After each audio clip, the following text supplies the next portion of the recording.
Dear students और YouTube के मेरे सभी दर्शकों, कॉन्फॉर्मेशनल एनालिसिस से रिलेटेड एक video lecture on the conformations of ethane, propane and butane, जिसका कि इंट्रोडक्शन एक प्रकार से इंट्रोडक्टरी जो लेक्चर था वो इससे पहले हम प्रसारित कर चुके हैं। आज इस वीडियो लेक्चर के अंदर हम डिस्कस करने जा रहे हैं कॉन्फॉर्मेशंस ऑफ एथेन के बारे में। उस वीडियो को देखने के लिए आप उसका जो लिंक है वो यहाँ पर इंफॉर्मेशन टैब में दिया हुआ है, जिसे आप क्लिक कर करके देख सकते हैं। सो कॉन्फॉर्मेशंस ऑफ एथेन। तो सबसे पहले हमें ये समझना होगा कि एथेन का जो मॉलिक्यूल है वो किस प्रकार का होता है। एथेन जैसे कि हम सब जानते हैं कि सी सिंगल बॉन्ड सी और प्रत्येक कार्बन पर तीन हाइड्रोजन लगे हुए हैं, तो ये उसका एक प्रकार से स्टीरियो एस्पेक्ट्स को देखते हुए उसका त्रिविमीय संरचना यहाँ पर व्यक्त की गई है, जहाँ पर दोनों कार्बन के मध्य जो बंध दूरी है वो 1.54 एंगस्ट्रॉम है। तो जो बॉन्ड एंगल है वो 109.6 डिग्री सेंटीग्रेड है और कार्बन से हाइड्रोजन की जो दूरी है वो 1.10 एंगस्ट्रॉम होती है। यदि इसी को हम बॉल स्टिक मॉडल से देखें तो एक कार्बन ये और एक कार्बन ये, जहाँ पर यदि पहला कार्बन इस प्रकार से तो दूसरा कार्बन जो है इसके विपरीत इसकी तरफ जा रहा है। इसी को यदि हम इसी को इलेक्ट्रॉन डेंसिटी मैप के रूप में यदि देखना चाहें तो इलेक्ट्रॉन डेंसिटी मैप के रूप में हम देख सकते हैं इस प्रकार से, जहाँ पर कि प्रत्येक जो हाइड्रोजन है वो एक दूसरे से क्या है, दूर दूर है। तो ये 1 2 3 4 को यदि हम एक जैसे तल में यदि इस प्रकार से माने तो एक ऊपर की तरफ जा रहा है तो एक पीछे की तरफ जा रहा है। तो ये तो एथेन को देखने का वो हमारा तरीका है कि हम एथेन को किस प्रकार से समझें। अब इस सिंगल बॉन्ड सी के बीच जो है इसके सापेक्ष मुक्त गुणन होने पर इन हाइड्रोजन्स की जो पोजीशन इनके रेस्पेक्ट में है वो किस प्रकार से होती है, उन्हें ही हम क्या बोलते हैं, कॉन्फॉर्मेशन यानी कि संरोपण कहते हैं। तो एथेन मॉलिक्यूल का हम ड्राइंग जो बनानी है वो किस प्रकार से बनाए, तो न्यूमैन प्रोजेक्शंस के अनुसार हम उसे किस प्रकार से व्यक्त कर सकते हैं। यदि हम मान लिया कि इस तरफ से देख रहे हैं एथेन के मॉलिक्यूल को, तो कार्बन को इधर से देख रहे हैं तो ये वाला जो कार्बन एटम है वो बैक साइड में है, पीछे की तरफ है। तो जैसे ये वाला कार्बन आप फ्रंट में है तो तीनों हाइड्रोजन एटम्स जो हैं वो हमने दिखती हुई लाइन से बना रखे हैं, क्योंकि इसे हम देख पा रहे हैं।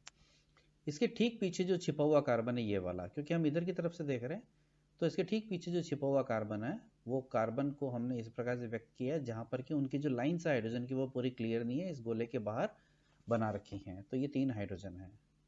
तो ये न्यूमैन प्रोजेक्शन है, इसका देखने का तरीका, ये पर्सपेक्टिव ड्राइविंग है इसकी। हम यदि इस प्रकार से देखते हैं तो उसे हम इस प्रकार से व्यक्त कर सकते हैं।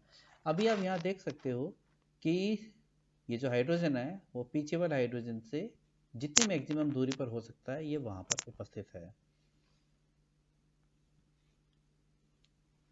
ये सॉहर्स रिप्रेजेंटेशन कहलाता है, तो ये न्यूमैन प्रोजेक्शन कहलाता है। सॉहर्स रिप्रेजेंटेशन में क्या है कि जो बॉल स्टिक मॉडल है उसको हम लाइंस डायग्राम के अनुसार बनाते हैं। जैसे कार्बन और कार्बन ये एकल बंध है, तो पहले कार्बन के तीनों हाइड्रोजन्स को हमने यहाँ पर इस प्रकार से ग्रीन कलर से व्यक्त कर रखा है, तो दूसरे कार्बन के तीनों हाइड्रोजन को क्या पिंक कलर से दिखा रखा है। अब यहाँ पर क्या है कि ये हाइड्रोजन इस प्रकार से यदि इधर की तरफ लाइन इसकी है, इसकी लाइन इधर की तरफ है, तो यानी कि ये एक दूसरे से जितना दूरी पर हो सकते हैं, यानी कि ये एंटी इसका कॉन्फ़िगरेशन है। इसी प्रकार से इस कार्बन पर ये H यदि इधर है तो ये H इधर की तरफ है, यदि ये H ऊपर की तरफ है तो ये H नीचे की तरफ है। यानी कि कुल मिलाकर के इसका अब आगे देखेंगे स्टेगर्ड कॉन्फ़िगरेशन के रूप में ये प्राप्त होता है। तो न्यूमैन प्रोजेक्शन में यदि हम देखें तो ये हमारा फ्रंट कार्बन है, जिसके कि तीनों, ये फ्रंट कार्बन है जिसके कि तीनों हाइड्रोजन को हमने क्या ग्रीन बॉल्स से बनाया हुआ है, और पीछे के कार्बन के जो 3 हाइड्रोजन है वो हमने रेड या पिंक से इसे बना रखा है। तो ये इस प्रकार से फ्रंट कार्बन और ये बैक कार्बन, ये न्यूमैन प्रोजेक्शन है इसका। नाउ एथेंस की जो रोटेशनल कॉन्फॉर्मेशन है उसे हम किस प्रकार से समझें, तो ये फ्रंट कार्बन के 3 हाइड्रोजन और ये बैक हाइड्रोजन के तीनों, बैक कार्बन के हमारे तीनों हाइड्रोजन। अब आप ये देख सकते हो कि फ्रंट कार्बन के हाइड्रोजन ने बैक हाइड्रोजन के कार्बन को बैक कार्बन के हाइड्रोजन को क्या ढक रखा है, अर्थात ये डाइहेड्रल एंगल कहलाता है। अर्थात इन दोनों के मध्य जो एंगल है वो 0 डिग्री सेंटीग्रेड है, यानी कि ये एक प्रकार की इक्लिप्स्ड यानी कि ग्रसित व्यवस्था को दर्शाता है। ये न्यूमैन प्रोजेक्शन है, इसको ही यदि हमें सहार्स के रूप में देखना है तो कार्बन से कार्बन की लाइन ड्रॉ करी हमने, और यदि ये कार्बन यदि ऊपर की तरफ है तो ठीक इसके पीछे वाला कार्बन भी क्या ऊपर की तरफ है, अर्थात एक लाइन के पीछे वाली ये लाइन पीछे वाली, तो यहाँ पर हमें ढकी हुई नजर आ रही है। इसी प्रकार से ये कार्बन पर हाइड्रोजन यहाँ यदि है तो इस पर यह हाइड्रोजन इधर है, तो आप यदि यहाँ से इसे देखेंगे तो ये पीछे की तरफ छिपा हुआ नजर आएगा। तो ये क्या कहलाता है, इसका इक्लिप्स्ड कॉन्फ़िगरेशन कॉन्फॉर्मेशन कहलाता है, जो कि 0 डिग्री सेंटीग्रेड पर 0 डिग्री कोण पर प्राप्त होता है। अब यदि हम ऊपर वाले जो कार्बन हाइड्रोजन बॉन्ड है इनको यदि रोटेट करें, मुक्त घूर्णन यदि होता है और 60 डिग्री से यदि घुमा दें तो अगली पोजीशन पे क्या होगा कि हाइड्रोजन आपका यहाँ आ जाएगा। तो आप देख सकते हो कि अब इन दोनों के मध्य जो मैक्सिमम डिस्टेंस हो सकती है उस पर ये उपस्थित है, और इस समय कोण कितना है, 60 डिग्री का है। तो इस परिस्थिति में ये एक दूसरे से अधिकतम दूरी पर है, तो ये स्थायी अवस्था होगी निश्चित रूप से। ये इसका स्टेगर्ड क्या कहलाता है, संरोपण कहलाता है। यहाँ पर यह हाइड्रोजन, यह हाइड्रोजन, यह हाइड्रोजन, इन तीनों हाइड्रोजन्स के क्या बिल्कुल मध्य में उपस्थित है। इसे सॉहर्स रिप्रेजेंटेशन के यदि हमें देखना तो क्या कहेंगे हम कि यदि ये हाइड्रोजन ऊपर की तरफ यदि है तो ये हाइड्रोजन नीचे की तरफ जा रहा है। इसी प्रकार से यह हाइड्रोजन यदि ऊपर की तरफ यदि इधर है तो यह हाइड्रोजन क्या इधर की तरफ नीचे की तरफ जा रहा है। तो ये स्टेगर्ड इसका कॉन्फॉर्मेशन है।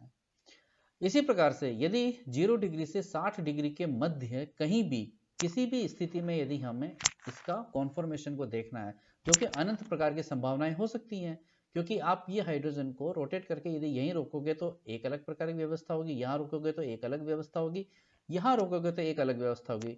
तो इस प्रकार से ये जो स्क्यू कॉन्फ़िगरेशन कॉन्फॉर्मेशन कहलाए, एनीथिंग एल्स कुछ भी हो सकता है।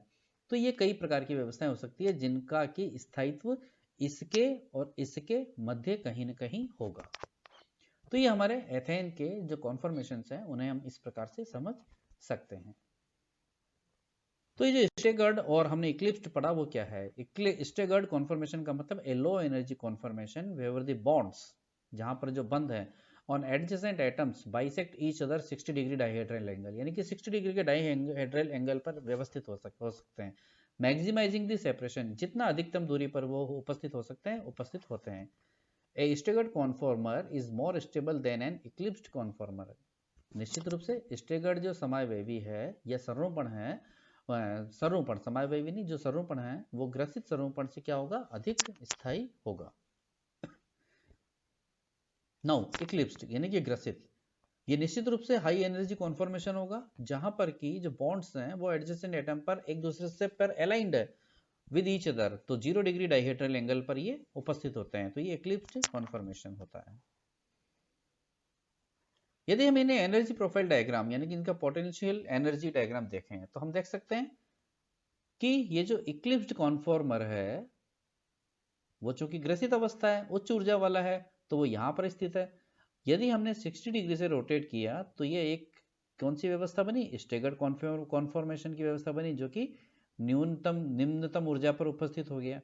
वापिस से 60 डिग्री पर घुमाया तो अगेन इक्लिप्स्ड, फिर स्टेगर्ड, फिर इक्लिप्स्ड, फिर स्टेगर्ड और फिर इक्लिप्स्ड। तो टोटल 360 डिग्री के रोटेशन पर आपको कुल मिलाकर के 1, 2, 3 और चौथी पर हम वापस से इसी स्थिति में प्राप्त हो जाते हैं। और 3 जो स्टेगर्ड है वो इस प्रकार से व्यवस्थित हो जाते हैं। तो ये एनर्जी प्रोफाइल डायग्राम है। आप देख सकते हो यहाँ पर कि स्टेगर्ड कॉन्फॉर्मेशन से इक्लिप्स्ड कॉन्फॉर्मेशन के बीच जो एनर्जी डिफरेंस है वो 2.9 किलो कैलोरी पर मोल या कितना है 12 किलो जूल पर मोल का है, जो कि उसे सामान्य रूम टेम्परेचर पर ही क्या होता है प्राप्त हो जाता है। इसलिए ये दोनों जो कॉन्फॉर्मेशन है वो एक रूप से दूसरे रूप के अंदर क्या होते हैं, आसानी के साथ में परिवर्तित होते रहते हैं। Now the potential energy diagram को वापस से यहाँ पर इस प्रकार से हम और व्यक्त कर सकते हैं। टोटल 12 किलो जूल पर मोल, ये आपका eclipsed, then again staggered, eclipsed, staggered, eclipsed, staggered, eclipsed. इसी व्यवस्था में हम वापस से आगे 360 डिग्री रोटेशन के बाद में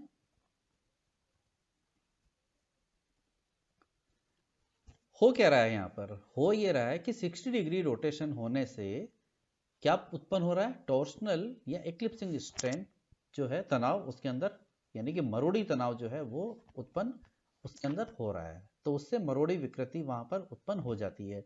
उस वजह से ही वो उसका जो स्थायित्व है वो कम हो जाता है और वो उच्च ऊर्जा पर क्या चला जाता है। जैसे ये स्टेगर्ड कॉन्फॉर्मेशन है, तो आपने इसको 60 डिग्री से रोटेट कराया। 60 डिग्री से रोटेट कराने पर आप देखते हो कि एक हाइड्रोजन दूसरा हाइड्रोजन जो पीछे वाला कार्बन है उसके जो हाइड्रोजन है उसके क्या आ गए, डायहेड्रल एंगल 0 होकर के दोनों एक दूसरे के ऊपर क्या हो गए, ग्रसित हो गए। तो एक इक्लिप्स्ड पोजीशन पर 4 किलो जूल पर मोल की एनर्जी है, तो टोटल 3 है, तो टोटल कुल मिलाकर के 3 यदि इक्लिप्स्ड पोजीशन है तो कितना हो गया, हम पिछले स्लाइड में हमने देखा था कितना, 12 किलो जूल प्रति मोल का यहाँ पर क्या तनाव जो है इसके अंदर उत्पन्न हो जाता है। ये इसका बॉलिस्टिक डायग्राम जहाँ पर स्टेगर्ड विन्यास नजर आ रहा है और ये इसका इक्लिप्स्ड कॉन्फॉर्मेशन नजर आ रहा है। So thank you. इस लेक्चर में हमने डिस्कस किया एथेन के कॉन्फॉर्मेशन के बारे में, जो कि एग्जाम के अंदर 1-2 साल के अंदर में अक्सर पूछते रहते हैं कि एथेन का जो संरोपण है वो किस प्रकार से आप समझ सकते हैं और वहां पर कितना टॉर्सनल स्ट्रेन यानी कि उसके अंदर मरोड़ी तनाव होता है।